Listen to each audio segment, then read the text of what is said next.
Bonjour et bienvenue dans cette nouvelle vidéo technique Zenica. Aujourd'hui je vais vous parler de Kotlin Native. Je ne sais pas si vous avez remarqué, mais en ce moment le langage Kotlin fait pas mal parler de lui. Au départ, Kotlin est un langage conçu pour être parfaitement compatible avec Java et fonctionner sur une JVM. Ça veut dire que votre code source sera compilé vers du bytecode qui sera interprété par une JVM, ou un interpréteur JavaScript dans le cadre de Kotlin.js. L'objectif de Kotlin Native est de vous permettre d'utiliser le langage Kotlin là où les VM ne sont pas une option. Au lieu d'utiliser Kotlin C pour compiler vers du bytecode, on va utiliser CodeNC pour compiler vers du code natif. Concrètement, le projet utilise le compilateur LLVM ainsi qu'un ensemble de librairies standards spécialisées pour chaque plateforme supportée. On trouve macOS, Windows, Linux, mais surtout Android, iOS et le support d'ARM pour fonctionner sur Raspberry. En revanche, il y a quelques contraintes que je vais vous présenter rapidement. La première, pas de JVM, ça veut dire pas de garbage collector.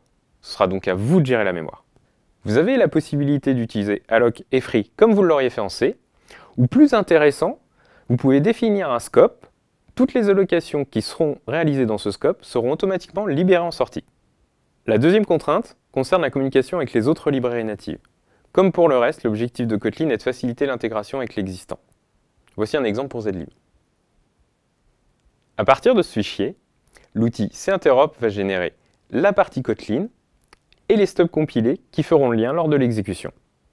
Autre point, si vous souhaitez faire de la cross-compilation, il suffira de l'indiquer au compilateur avec l'option Target.